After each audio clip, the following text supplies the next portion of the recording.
안녕하세요. 세상에는 참 다양한 사람들이 있고 그 안에서도 다양한 에피소드가 있는 것 같습니다. 저의 인생 역시 순탄치만은 않았고 그 안에서 여러 가지 사건들이 있었죠. 남들보다 좀 더 특별하다고도 할 수 있을 것 같아요. 어떻게 보면 너무나 부끄러운 이야기이기도 하지만 한편으로는 저의 사랑스러운 아내와 가족들을 자랑하고 싶은 마음에 이렇게 사연을 적어보게 되었네요. 저는 남들보다는 결혼을 좀 늦게 한 편입니다. 장남이라 장남으로서 우리 가족을 책임져야 한다는 마음이 좀 컸어요.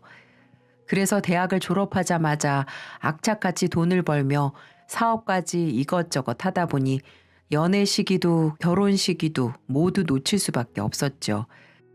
그러다가 대학 동기놈이랑 같이 만나 저녁을 먹던 중에 제 동기의 지인을 같은 식당에서 마주치게 되면서 합석을 하게 되었고, 그때 함께 식사한 동기의 지인과 잘 되어 연애까지 하게 되었습니다. 저보다 어린 동생이었기 때문에 처음에는 식사 자리에서 오빠 동생으로 말을 트게 되었고, 그 이후에 서로 이야기가 잘 통하고 유머 코드도 잘 맞아 연락을 주고받게 되다가 연인 사이로 자연스럽게 발전을 하게 되었죠. 제 여자친구는 만나면 만날수록 이 사람 참 진국이구나라는 걸 느끼게 해주었습니다. 평소에 저한테도 지극정성으로 잘했지만 저보다도 저희 부모님께 그렇게 잘했어요.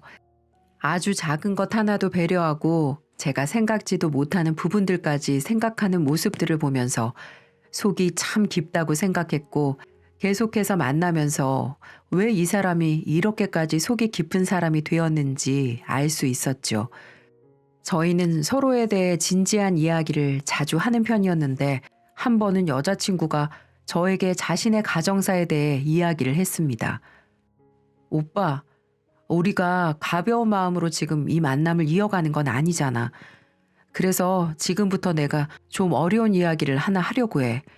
이걸로 내가 상처를 너무 많이 받아서 두려운데 오빠라면 내가 믿고 말할 수 있을 것 같아.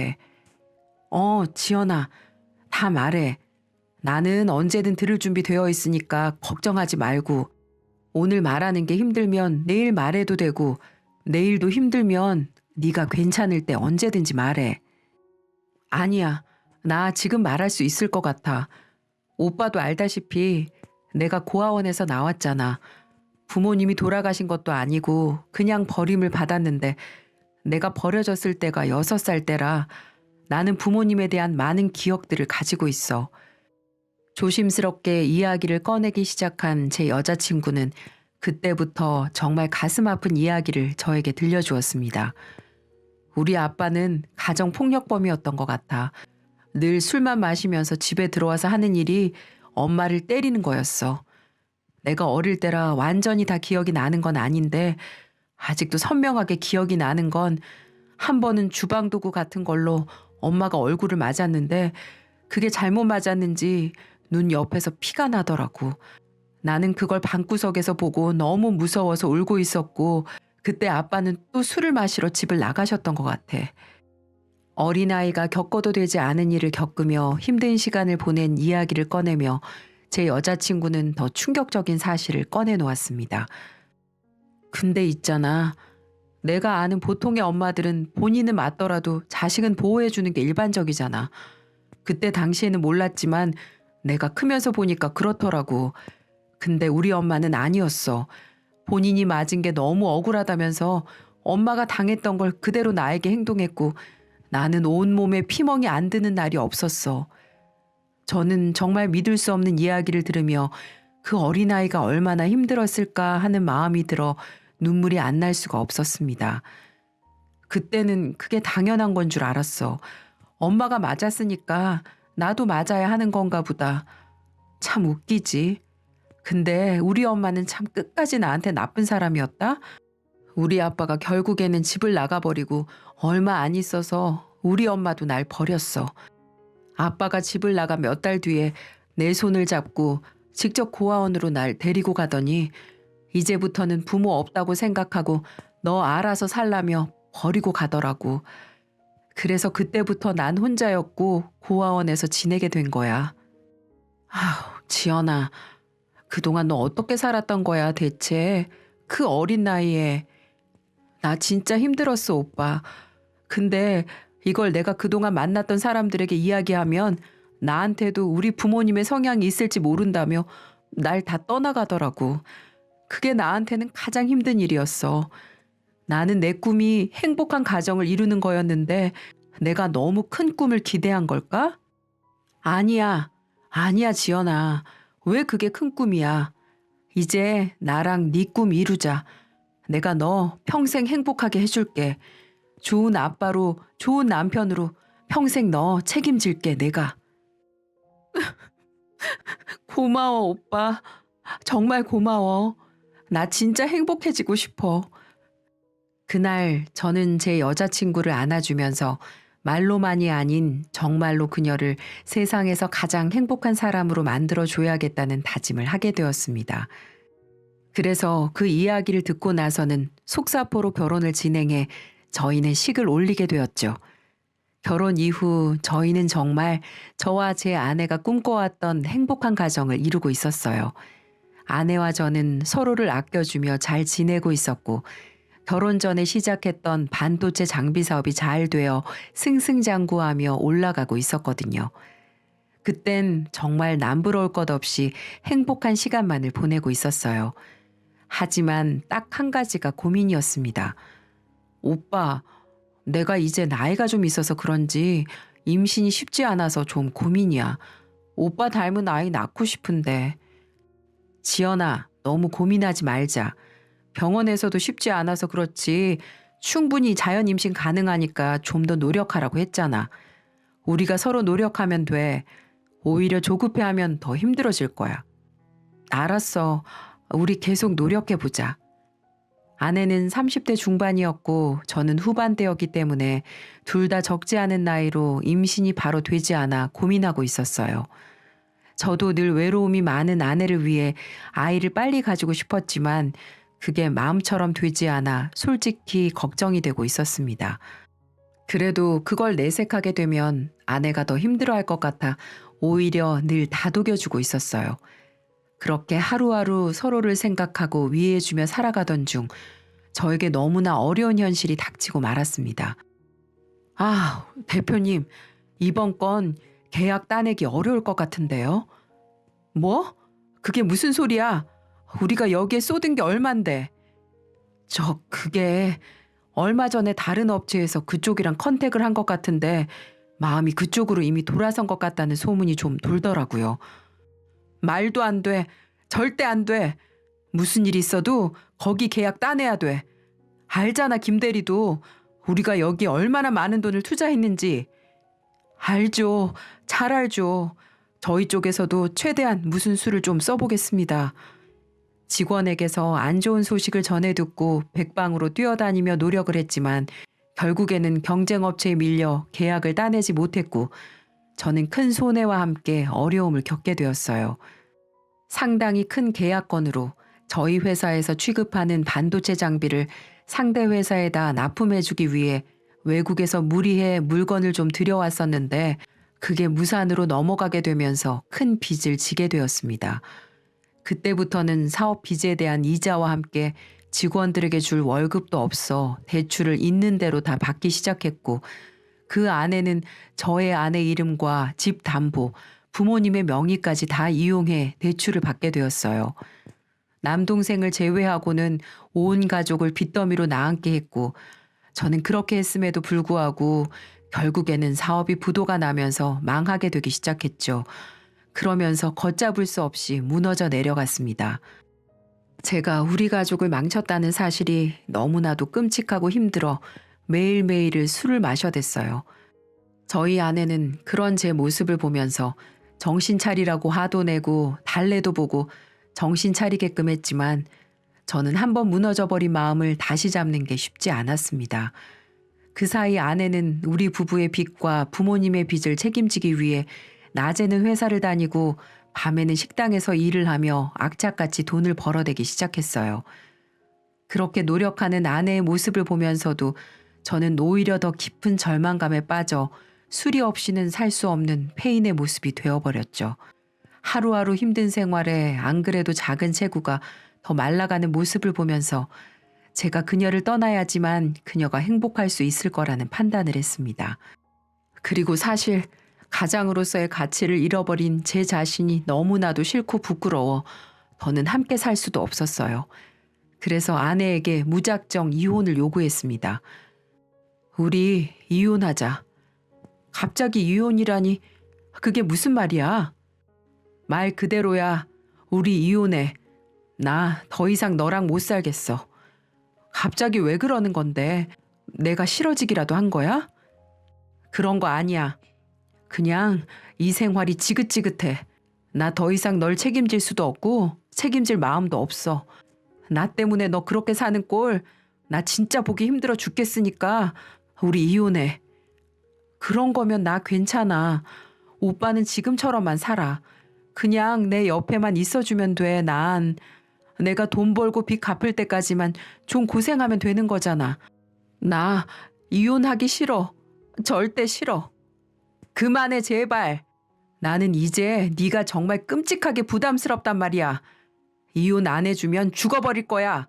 그러니까 당장 이혼해. 그리고 네가 할 길 가버려. 나쁜 새끼. 너는 진짜 나쁜 놈이야. 쓰레기라고. 그래, 나 쓰레기야. 그러니까 나 같은 놈 버리고 딴 새끼 만나서 살라고. 저는 그 길로 집을 나와버렸고 아내의 명의로 되어 있는 집과 부모님의 빚에 대해서는 무책임하게 내버려 둔 채 제 명의로 받은 대출빚만 지고는 혼자 독수공방하며 신용불량자로 살아갔어요. 저는 부모님도 찾아가지 않고 모든 주변 지인들과 인연을 끊고는 철저하게 혼자 살아가고 있었습니다. 하루하루 외로움과 그리움에 사무치면서도 다시 용기 내어 세상으로 나갈 자신이 없었어요. 그래서 전국을 뛰며 일하는 일용직 막노동을 하면서 하루하루 생계만 겨우 유지하고 있었고 한 달에 내야 하는 어마어마한 빚만 메꿔 가며 언제 풀릴지 모를 신용불량자로서의 삶을 유지하고 있었어요. 그렇게 한 3년을 살았을까요? 그냥저냥 하루 벌어 하루 먹고 사는 삶에 익숙해져 지내면서 여수에 일이 있어 가게 되었습니다. 여수 펜션공사로 좀 큰 공사가 진행되고 있었고 저는 그곳에서 일을 하면서 지내고 있었죠. 하지만 세상 참 좁다는 말 실감하게 되는 일을 겪게 되었네요. 그날따라 일이 너무 힘들어 같이 일하는 인부들과 함께 낭만포차로 술을 한 잔씩 하러 발걸음을 옮기고 있었어요. 터덜터덜 지친 하루를 보내고 걷고 있던 와중에 저는 뒤로 넘어갈 만큼 놀라며 걸음을 멈출 수밖에 없었죠.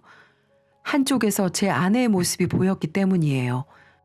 너무나도 행복하게 웃고 있는 아내의 모습을 보면서 순간 어느새 잊고 지냈던 그리움으로 가슴에서 뜨거운 눈물이 흘러나오려던 찰나 저는 모든 감정이 분노로 바뀌며 그쪽을 향해 쿵쿵 달려가게 되었습니다. 화사하게 웃고 있는 제 아내의 손에는 한 아기가 아장아장 걷고 있었고 그 옆에는 놀랍게도 제 친동생이 같이 있기 때문이었어요. 그건 누가 봐도 사랑하는 연인의 모습이었고 그 아기는 그 연인 사이에서 태어난 존재처럼 보였습니다. 제가 떠나고 나서 남동생과 제 아내가 부적절한 관계가 되었다고 확신을 하며 그들에게 분노에 찬 발걸음으로 다가갔고 남동생과 가까워지자마자 저는 온 힘을 다해 남동생의 뺨을 후려갈겼습니다. 아! 뭐야? 당신 누구야? 형! 형이야? 정말 성철 형이야? 저는 분노를 가득 채워 뺨을 날렸고 그 길로 뒤로 넘어가 버린 동생은 처음에는 갑작스러운 상황에 흥분했다가 저를 알아보고는 맞은 것도 새까맣게 잊은 채 저를 반가워하기 시작하더라고요. 마치 이상가족 상봉하듯 저를 껴안고 난리를 치기 시작했죠. 그리고 그 옆에 있던 아내는 저를 보고 너무 놀랐는지 아무 말도 하지 못하고 입을 막고는 눈물만 하염없이 흘리고 있었습니다. 형, 왜 이제 왔어? 어떻게 온 거야 여기는? 저는 이 모든 상황이 이해가 되지 않아 저에게 계속해서 말을 걸어오는 남동생에게 답을 해줄 수가 없었어요. 왜 이렇게 날 반가워하는 건가 싶어 저는 순간 멍 때리다가 정신을 차리고는 따지기 시작했어요. 뭐야 이 새끼야? 너 지금 이 상황에서 그게 나한테 할 소리야? 어떻게 된 거야? 왜 네가 지연이랑 같이 있어? 이 애는 뭐야? 네가 그러고도 인간이야? 어떻게 뺏어갈 게 없어서 네 형수를 넘봐? 무슨 소리야 형? 도대체 무슨 생각을 하고 있는 거야? 그런 거 아니야. 이 아이 내 조카야. 내 하나밖에 없는 조카고 형 딸이라고. 저는 동생이 하는 소리를 듣고는 모든 사고 회로가 멈췄습니다. 분명히 저희가 이혼할 때까지는 임신 소식이 없었거든요. 그게 무슨 개소리야? 지연이는 임신한 적이 없는데. 오빠 그만해. 이 아이 오빠 아이 맞아. 우리 딸이라고. 지연아. 한쪽에서 아이의 손을 꼭 잡은 채 하염없이 울고만 있던 제 전부인은 그제서야 저에게 말을 걸어왔고 믿을 수 없게도 본인이 현재 손을 잡고 있는 아이의 존재가 저의 딸이라고 말을 해주더군요. 이럴 게 아니라 형, 어디 가서 얘기 좀 해. 내가 다 설명해 줄게. 제 동생은 이대로는 안 되겠는지 상황을 정리하면서 장소를 옮기자고 제안했습니다. 저는 갑작스러운 상황에 정신이 없었지만 일단은 동생과 지연이를 따라 근처에 있는 카페로 들어갔어요. 형, 내 말 지금부터 잘 들어. 그동안 있었던 일 내가 전부 다 설명해 줄게. 형수나 형이나 지금 상황이 너무 당황스럽고 힘든 것 같으니까 내가 다 설명해 줄게. 동생의 말대로 저와 아내는 서로 무언가를 이야기할 수 있는 정신이 아니었습니다. 이때는 듣는 것만 해도 정말 벅차는 시간들이었거든요. 저는 애써 정신을 차리고 동생의 말에 귀를 기울였고 모든 이야기를 다 듣고 나서는 그 자리에서 오열을 할 수밖에 없었어요. 형이 그렇게 나도 부모님도 형수도 다 버리고 도망가 버리고 나서 내가 형수를 찾아갔었어. 솔직히 처음에는 형 찾아다니고 충격받은 부모님 보살피고 하느라 형수 신경도 못 썼어. 어차피 이혼했으니까 형수 갈 길 가서 잘 살고 있겠지라고 생각했거든. 근데 그래도 가족이었으니까 또 형이 좋게 떠난 것도 아니고 해서 잘 지내고 계시나 궁금한 마음에 찾아갔지. 근데 임신을 했더라고. 너무 놀라서 물었지. 어떻게 된 거냐고. 근데 형수도 형이랑 이혼하고 나서 알았던 거지. 본인이 임신한 상태였다는 걸. 그래서 나도 백방으로 형 찾아보려고 노력했는데 핸드폰 번호도 바꿔버리고 잠적한 사람을 어떻게 찾아내겠어. 결국에는 형수가 태교하고 아이 출산할 때까지 부모님이랑 내가 돌봐드렸어. 형이 떠넘기고 간 빚 때문에 형수는 일도 계속할 수밖에 없었고 나도 일 투잡 뛰면서 부모님 빚에 형수 빚에 계속 같이 갚아나갔고 저는 동생의 말이 들려올 때마다 눈물이 앞을 가려 눈을 뜰 수가 없었습니다. 형수는 형 돌아올 거라고 하면서 그 집 어떻게든 지키려고 했는데 우리가 반대했어. 그거 어차피 담보 잡힌 거 빨리 해결해서 빚 얼마라도 청산하고 부모님 집 근처에다가 집 하나 작게 구해서 아이랑 잘 지내는 게 더 중요했으니까. 그래서 어쩔 수 없이 그 집도 다 팔아넘기고 지금은 부모님 집 근처에서 형 딸이랑 형수랑 둘이 지내고 있고. 형수 그동안 고생 많이 했어. 나나 부모님이 많이 도와주긴 했어도 그래도 엄마 혼자 애 키우는 게 쉬운 일이 아니잖아. 근데 그 와중에도 우리 부모님이 본인 부모님이라면서 형수 시부모 되는 우리 엄마 아빠한테도 얼마나 잘했는지 몰라. 집 근처에 살면서 맨날 들어가 집 쓸고 닦고 저녁 다 차려놓고 얼마나 지극정성으로 있었는데 그게 다 형 기다리면서 언젠가는 형이 돌아올 거라는 믿음이 있어서 그럴 수 있었던 거야. 지연아, 미안하다. 미안해, 지연아. 저는 동생의 말을 다 듣고 나서는 제 자신이 너무나도 한심하고 부끄러워 고개를 들 수 없었어요. 그리고 저 때문에 고생한 아내를 생각하며 어떤 것도 할 수 없고 그저 미안하다는 말밖에 할 수 있는 게 없었죠. 그러자 순간 온몸이 따뜻해지면서 마음까지 녹아내리는 다음 일이 벌어지게 되었습니다. 모든 이야기를 함께 들은 제 아내는 앉아있던 자리에서 일어나 고개 숙여 울고 있는 저에게 다가와 저를 한껏 안아주었어요. 오빠, 울지 마. 미안해 하지도 마. 이렇게 만났으면 됐잖아. 오빠가 내 상처 보듬어 준 것처럼 나도 오빠를 보듬어 줄 수 있어. 말했잖아. 내가 오빠 평생 행복하게 해줄 거라고. 나는 한순간도 오빠를 놓은 적이 없어. 오빠 마음 약하고 좋은 사람이라 나한테 순간은 실수했을지 몰라도 끝까지 그럴 사람 아니라는 거 나 다 알고 있었어. 그래서 오빠가 반드시 돌아올 거라고 확신하면서 기다릴 수 있었던 거야. 그러니까 이제는 제발 나 떠나지 말고 나랑 우리 딸이랑 같이 있어줘. 나는 정말 그거 하나면 돼.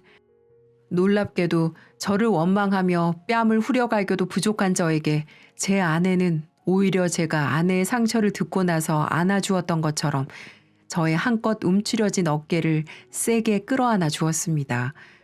그동안 힘들었던 모든 시간들이 주마등처럼 흘러가면서 제 한심한 모습을 반성하게 되었어요. 그리고 든든한 등대처럼 저를 기다려준 그녀가 너무나도 고마웠고요. 감격적인 재회를 통해서 저는 다시 그들에게 돌아가기로 마음먹게 되었습니다. 저로 인해 힘든 삶을 산 그들을 다시 책임져야겠다는 힘이 마구마구 생겨나게 되었거든요. 그 모든 것은 저를 향한 아내의 변함없는 사랑 덕분이었어요. 아내가 저에게 희생과 사랑을 아낌없이 주었기 때문에 제가 다시 어둠을 이기고 일어날 수 있었던 거였어요. 그리고 그 외에도 저는 그날 놀라운 사실들을 더 많이 알게 되었습니다.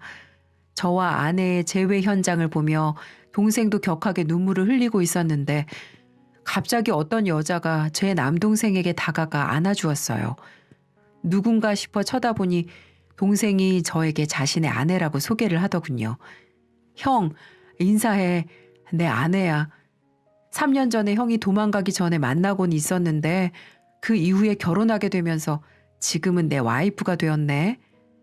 놀랍게도 동생도 그 사이에 결혼을 한 상태였고 동생의 와이프도 착한 사람이었기 때문에 동생에게 자신이 모아온 돈을 보내 우리 집안의 빚을 갚는 데 큰 도움을 주었고 제 부모님과 제 아내까지 같이 보살피며 저의 아내와는 서로 친자매처럼 지내고 있는 상황이었습니다. 모든 것이 저만 빼고 정말 행복한 삶을 살고 있는 듯 했죠. 형, 이럴 게 아니라 우리 부모님한테 가자. 올해 우리 아버지 칠순이셨어. 그래서 축하해드릴 겸 해서 가족 여행 온 거야. 형 만나기 전까지 계속 같이 있다가 피곤하시다고 숙소로 들어가셨어. 내 와이프는 근처에 화장실 갔다가 내가 카페로 옮겼다고 하니까 나중에 오는 바람에 우리 대화 끝날 때까지 다른 자리에서 상황 지켜보다가 이렇게 다가온 거고. 저는 한꺼번에 쏟아지는 이 일이 다 놀랄만한 일인지라 정신을 차릴 수가 없었어요. 하지만 불효를 크게 했기 때문에 부모님을 얼른 찾아가서 용서를 구해야 할 것 같아 동생 부부와 아내와 저의 딸과 함께 숙소로 이동을 했습니다. 그리고 그 안에서 또 한 번의 감격적인 재회를 했죠. 아이고, 이게 무슨 일이야? 이게 누구야? 이게 누구야? 정말 내 아들 맞아? 내 큰아들 맞는 거야? 숙소로 들어가자마자 보이는 제 얼굴에 어머니는 눈물을 흘리며 저를 끌어안기 시작했고 아버지도 함께 다가와 눈물을 흘리며 저희는 서로를 마음껏 안아주었습니다. 한참을 끌어안고 있다가 셋이 제대로 얼굴을 보며 이야기를 시작할 때 평소 무뚝뚝하셨던 아버지가 눈물을 또다시 뚝뚝 흘리며 말씀하셨습니다. 그리고는 아내에게 위로받았던 것과는 또 다른 차원의 큰 위로와 감동을 받게 되었어요. 성철아, 실패해도 된다. 얼마든지 넘어져도 돼. 얼마든지 무너져라. 그럼 우리가 또 일으켜주마. 그러라고 가족이 있는 거야. 그러라고 부모가 있는 거다. 아버지의 이 한마디에 저는 수도꼭지처럼 눈물을 흘릴 수밖에 없었습니다. 정말 그동안의 고생들이 다 한순간에 녹는 듯 했거든요. 어머니, 아버지, 정말 죄송합니다. 이 불효자식을 용서하세요. 다시는 이런 일 벌이지 않겠습니다. 부모님 가슴에 대못 박는 일 없도록 하겠습니다. 됐다. 됐어, 내 아들. 이렇게 살아있으면 된 거야. 이렇게 다시 와줬으면 된 거야. 앞으로 그러지 않으면 돼. 그러면 된 거다. 아이고, 내 새끼. 그동안 얼마나 고생을 했으면 그 좋던 얼굴이 다 상했어. 괜찮습니다, 어머니. 저 이제 정말 괜찮아요. 이제 다시 사람답게 살아보겠습니다. 그래, 그래, 그러면 돼. 저는 그렇게 부모님께 제 다짐을 말씀드리고는 그동안 못했던 효도에 대해 사죄하는 마음으로 큰 절을 올려드렸습니다. 제 옆에서는 아내도 함께 큰 절을 드렸고 부모님은 제 아내처럼 한순간에 저를 받아들여 주셨습니다. 저희는 그날로 모든 감격적인 재회를 마치게 되었어요. 그 뒤로 저는 아내와 다시 혼인신고를 했고 저는 신용회복을 신청해 현재는 하나하나 빚을 해결해 나가고 있습니다. 다시 직장도 구해 취직도 했고 밤에는 대리운전을 하면서 우리 가족을 책임지기 위해 노력하고 있습니다. 놀랍게도 딸은 아내가 매일 제 사진을 보여주며 아빠라고 알려주었기 때문에 처음에는 어색해하다가 금세 저를 아빠로 받아들여 주었고 지금은 누구보다도 애교쟁이 딸로서 잘 커나가고 있어요. 인생을 살면서 제 아픔을 보듬어주고 실패를 다시 세워주는 사람을 만나기란 쉽지 않은데 저는 이 어마어마한 복을 받은 사람입니다. 그래서 앞으로 우리 가족을 위해 최선을 다해서 살 생각이고요. 사랑하는 지연아, 그리고 예쁜 우리 딸 미소, 이 아빠가 평생 행복하게 해줄게. 사랑해. 감사합니다.